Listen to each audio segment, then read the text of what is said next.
Hello बच्चों, क्या हाल चाल, कैसे हो। आज का हमारा टॉपिक है ग्रुपिंग ऑफ इंडक्टर्स। जैसे रजिस्टर कैपेसिटर्स की ग्रुपिंग होती थी, कॉम्बिनेशन होते थे, वैसे इनका भी होता है और वही उसी टाइप के न्यूमेरिकल बनते हैं। देखते हैं कैसे। इंडक्टर का सिंबल ऐसा होता है, पता है ना, एल होता है। ठीक है, तो पहले देखते हैं सीरीज कॉम्बिनेशन।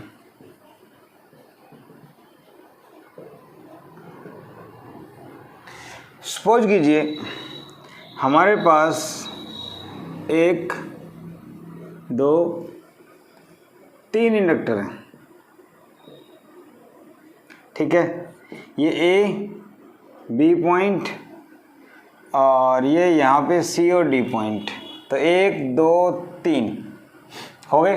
ठीक है, लेट वी ए बी, जो पोटेंशियल डिफरेंस है यहाँ से यहाँ तक वी है, मान लेते हैं भाई 3 इंडक्टर हो गए और गैप नहीं दिख रहा, और अच्छे से बना लेते हैं, कोई दिक्कत नहीं है। इस टाइप से ए बी सी डी। तो वी ए बी को मैं वी मान लेता हूं, तो वी ए बी को क्या लिख सकता हूं मैं, V1 plus V2 plus V3। कैसे, यहां से यहां तक V1, यहाँ से यहाँ तक V2 और यहाँ से यहाँ तक V3 लिख सकता हूँ इसको। ठीक है, और VAB को V माना हुआ है, तो V क्या हो गया, V1 plus V2 plus V3। अब डायरेक्ट भी लिख सकते हो इसको, VAB को सीधा V मानो, V इक्वल टू दिस, कोई दिक्कत नहीं है। ठीक है, तो बेटा V1 क्या होगा, V1 यहाँ से यहाँ तक का पोटेंशियल डिफरेंस। तो induce EMF across the inductor क्या होता है, L1, इसकी इंडक्टेंस L1, इसकी L2, इसकी L3, और करंट जा रहा है I, और rate of change of current क्या है, di/dt। तो L di/dt, क्योंकि सीरीज में करंट क्या होता है, सेम इन सीरीज। सीरीज में करंट क्या होता है, सेम। ठीक है, तो V2 क्या हो जाएगा, L2 di/dt, V3 क्या हो जाएगा, L3 di/dt। ठीक है, नाउ VAB क्या होगा भाई, L इक्वलेंट di/dt। तो फर्स्ट इक्वेशन क्या बन जाएगी हमारी, V क्या होगा, L equivalent di/dt, L1 di/dt, L2 di/dt plus L3 di/dt। तो di/dt कॉमन ये कट जाएगा, कैंसिल। तो L इक्वलेंट क्या आ गया, L1 plus L2 plus L3। क्या मेरी बात समझ में आ गई। तो सीरीज कॉम्बिनेशन में इक्वलेंट इंडक्टेंस, जैसे रेजिस्टेंस डायरेक्ट ऐड होते थे वैसे ही ऐड हो रहा है। ठीक है ना, बात समझ में आ गई। तो जैसे रेजिस्टेंस का किया था वैसे ही है। फॉर n इंडक्टर्स, अगर बेटा n आ जाए तो L इक्वलेंट क्या होगा, L1 plus L2 plus L3 and so on up to n। मेरे ख्याल से कोई परेशानी नहीं है, हम लोग कर सकते हैं। ठीक है, जैसे रजिस्टर का किया था वैसे ही है। ठीक है भाई, जो चीज़ डिवाइड हो रही है, क्या डिवाइड हो रहा है यहाँ पे, पोटेंशियल। तो पोटेंशियल को ऐड कर दो, सबकी वैल्यू पुट कर दो। अब देखो पैरेलल कॉम्बिनेशन देखते हैं क्या होता है। पैरेलल कॉम्बिनेशन में आपको पता है पोटेंशियल सेम होता है और करंट डिवाइड होता है। तो देखो 1 2 3 ले लेते हैं। मान लो यहाँ पोटेंशियल डिफरेंस V है। ठीक है, तो करंट सब में अलग अलग है। ठीक है, बोलो, करंट सब में अलग अलग है, बट हम मान के चलते हैं di/dt सब में सेम है। di/dt rate of change of current सब में सेम है, मान के चलेंगे। दूसरा, करंट यहाँ पे डिवाइड होने वाला है, मेरी बात समझ रहे हो। ठीक है, तो एक काम करते हैं, वही मान लेते हैं, ये करंट I1, ये करंट I2, ये करंट I3, और यहाँ से गया I, ऐसे मान लें। ठीक है, नाउ I जो करंट होगा वो क्या होगा, I1 plus I2 plus I3, क्योंकि करंट डिवाइड हो रहा है। ठीक है, तो इसको मैं लिख सकता हूँ di/dt, दोनों साइड डिफ्रेंशिएशन, di2/dt di3/dt लिख सकते हैं इस टाइप से। ठीक है, हो गया। अब देखो पोटेंशियल डिफरेंस सबके अक्रॉस सेम है, तो V क्या होगा,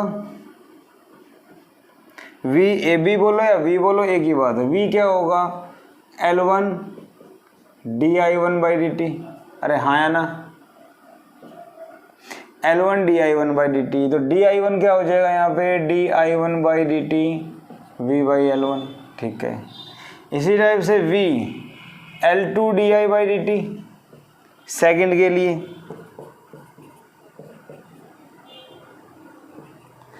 सेकंड के लिए क्या होगा ये, तो यहाँ से di2/dt क्या आएगा, V/L2। एंड थर्ड के लिए V = L3 di3/dt di3/dt क्या होगा, V/L3। ठीक है, इसको फर्स्ट मान लेते हैं, ये तीनों की वैल्यू आ गई। नाउ कंप्लीट की बात करें तो V क्या होगा, L = di/dt, total current I है। अरे यार टोटल करंट I एंटर कर रहा है, di/dt L इक्वलेंट, इस पूरे का एक मान लेते हैं L, पूरे का इक्वलेंट इंडक्टेंस क्या मान लेते हैं L, जैसे रेजिस्टेंस मानते थे वैसे ही। तो यहाँ से फर्स्ट क्या बन जाएगी, di/dt क्या होगा, ये होगा बेटा V/L इक्वलेंट di/dt, तो ये बनेगा V/L equivalent V/L1 V/L2 V/L3, V common लेके कैंसिल। ठीक है, तो मेरे पास क्या आ गया, मेरे पास आ गया 1/L equivalent 1/L1 1/L2 1/L3। क्या मेरी बात समझ में आई? तो जैसे जैसे रेजिस्टर्स पैरेलल में रेसिप्रोकल करके ऐड होते थे, वैसे ही इंडक्टर भी पैरेलल में रेसिप्रोकल करके ऐड होते हैं। मेरे ख्याल से बात समझ में आ गई।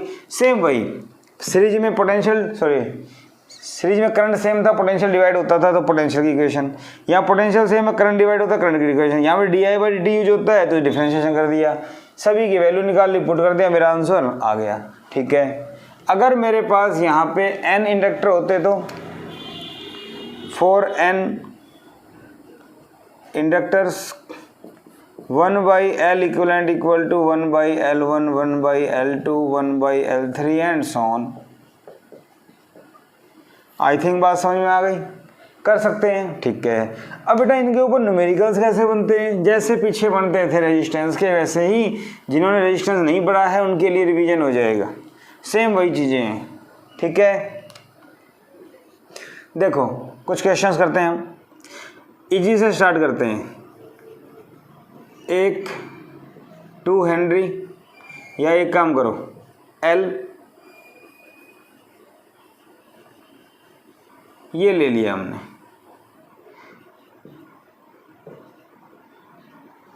Find equivalent inductance. तो मुझे ये बताओ क्या करें, ए बी 2 पॉइंट मान लें, ऊपर का क्या दिखाई दे रहा है आपको L, नीचे के दोनों सीरीज में है, तो सीरीज में क्या हो गया 3 to 5, अरे सीरीज में ऐड होता अभी तो पढ़ा था, और पैरेलल में रेसिप्रोकल ऐड होता है, ये हो गया। तो इसका क्या बन जाएगा, जब दोनों पैरेलल में है तो पैरेलल में दोनों क्या होते हैं रेसिप्रोकल करके, तो रेसिप्रोकल करके क्या होता है 1/L equivalent 1/L plus 1/5L। ठीक है, 5 से मल्टीप्लाई 5 से डिवाइड, 5 1 6, इसका उल्टा करेंगे तो बेटा L इक्वलेंट क्या हो जाएगा 5L/6 हेनरी। क्या मेरी बात समझ में आई?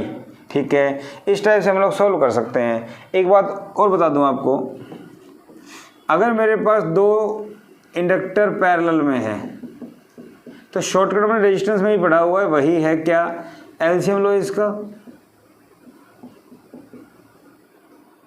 नीचे ये इधर ये मल्टीप्लाई, इसको मैं आगे पीछे भी लिख सकता हूँ। अगर इसका रेसिप्रोकल करते तो क्या आता है, दोनों का प्रोडक्ट बटे में दोनों का सम, ये फॉर्मूला मैं यहाँ पे डायरेक्ट भी लगा सकता था, अगर आपको याद हो तो पीछे का, अगर दो पैरेलल में हो तो दोनों का मल्टीप्लाई बटे में दोनों का सम, हम डायरेक्ट आंसर आ जाएगा। पता है कैसे?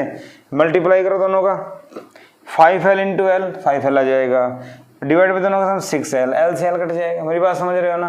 तो डायरेक्ट भी आ सकता था, कोई बात नहीं। ये बातें समझ में आ गई। तो बेसिक वही बातें हैं।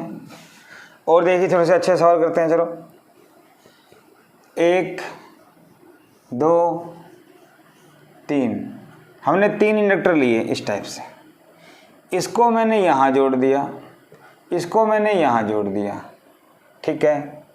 फाइंड एल इक्विवेलेंट, और ये एल है तीनों। क्या करें? तो आपको पता सेम पोटेंशियल मेथड क्या कहता था, ये ए पे जुड़ा हुआ है और एक सिंपल वायर है, इसका कोई रेजिस्टेंस नहीं है, तो ये भी ए होगा। ये बी पे जुड़ा हुआ है तो ये भी बी होगा। तो कैसे होगा देखो, ये पॉइंट ए, वो पॉइंट बी, तो पहला ए और बी के बीच में जुड़ा हुआ है,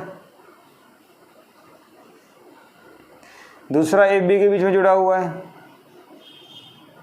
और तीसरा देखो ये भी ए बी के बीच में जुड़ा हुआ है।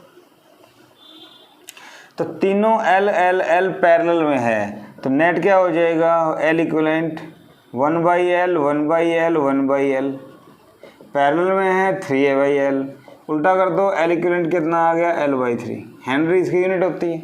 सवाल खत्म। बात समझ में आई या नहीं आई? ठीक है। रेजिस्टेंस कैपेसिटर में हमने इस टाइप के क्वेश्चंस किए थे, याद होगा आपको। वही बातें हैं, घूम फिर के दोबारा आ रही हैं, ठीक है। और देखो सपोज करो मेरे पास एक इंडक्टर, 2 3 4 5 इस टाइप से आ गए, ठीक है बेटा। तो मैंने क्या किया, इसको यहाँ जोड़ दिया, इसको यहाँ जोड़ दिया, और इसको मैं यहाँ जोड़ देता हूँ, ठीक है। फाइंड एल इक्विवेलेंट, इसी काम करो, 2 हेनरी 2 हेनरी 2 हेनरी 2 2, सब 2 मान लेते हैं। अब क्या करें, देखो वही सेम पोटेंशियल मेथड, ए पॉइंट, ये भी ए पॉइंट, ये बी पॉइंट, ये बी पॉइंट, इसको सी दे दें, ठीक है। तो अपना मेथड क्या कहता था, एक पॉइंट ए, एक पॉइंट बी, और जो पॉइंट है वो बीच में ले लो सी। तो पहला ए सी के बीच में, दूसरा भी ए सी के बीच में,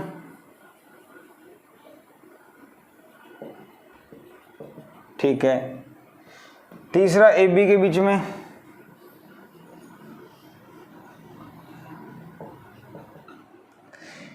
ए सी ए बी, फिर बी सी, और फिर बी सी।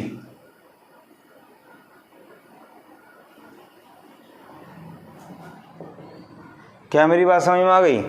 ठीक है। तो आपने क्या देखा, बी सी के बीच में 2 पैरेलल, इसी टाइप से ए सी में 2 पैरेलल, फिर ऐसे। इसको कैसे सोल्व करें, ध्यान से देखना।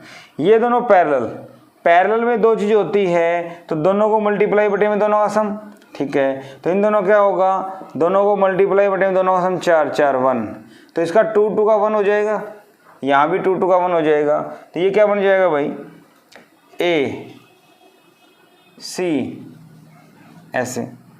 ये 1 हेनरी, ये भी 1 हेनरी, और ये कितना हो गया, 2 हेनरी। समझ में आई बात? तो इन दोनों का 1, इन दोनों का 1 1 1 2, ये कितना हो गया 1 1। क्या इसको एक सिंगल से रिप्लेस कर दें? अब 2 हेनरी पैरेलल में है, तो इसको किससे रिप्लेस कर दें, सिंगल से। क्या आ गया 1 हेनरी। तो एल इक्विवेलेंट कितना आ गया बेटा, 1 हेनरी। ये मेरा आंसर। क्या मेरी बात समझ में आ रही है आप लोगों को? तो इस टाइप से हम लोग इसको सॉल्व कर सकते हैं। वही रेजिस्टेंस वाले सवाल जो पहले आते थे, कोई नई बात नहीं है, ठीक है। और देखिए सपोज करो हमारे पास इस टाइप से क्वेश्चन है,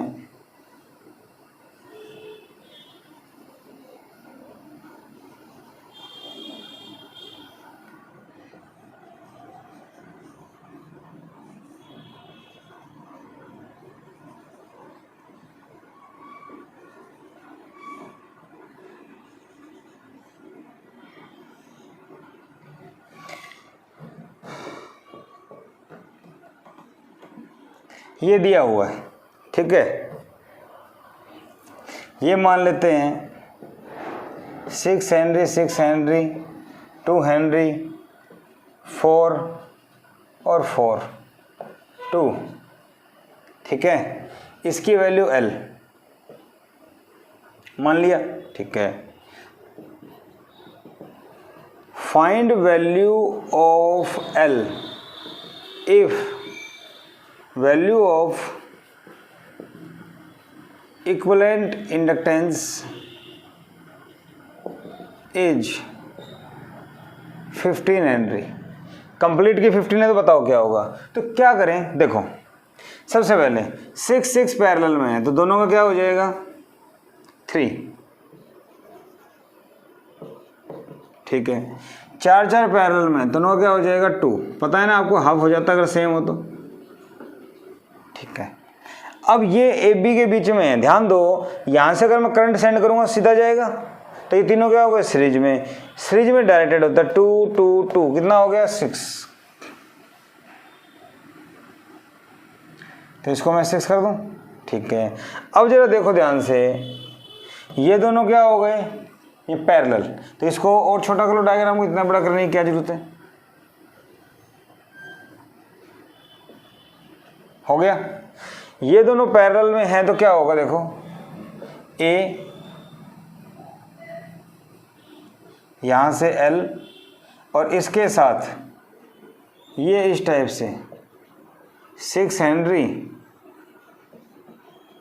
3 हेनरी, 6 और 3, अरे एक एक एंड आपस में और एक एक एंड आपस में, तो दोनों ये दोनों पैरेलल में हो गए आमने सामने। ये B, तो ये क्या बन गया A L B। पैरेलल में कैसे करना है इन दोनों को मल्टीप्लाई बटे में दोनों का सम, 6 और 3 9, कितना आ गया 2। आगे बात समझ में, ठीक है। L इक्विवेलेंट कितना दिया हुआ है 15, और यहां से दोनों सीरीज में है, तो ये क्या हो गया L + 2 = 15, L = कितना आ गया 13 हेनरी। क्या मेरी बात समझ में आई। तो इस टाइप से इक्विवेलेंट इंडक्टेंस निकालना हो तो जैसे कैपेसिटर के सीरीज पैरेलल कॉम्बिनेशन पढ़े थे, रजिस्टर के पढ़े थे, सेम वही बातें हैं, सिर्फ सिंबल चेंज हो रहा है, बाकी सब कुछ सेम है। तो मेरे ख्याल से कोई भी प्रॉब्लम आपको परेशान नहीं करेगी। अच्छे से आप प्रैक्टिस कीजिएगा। Thank you.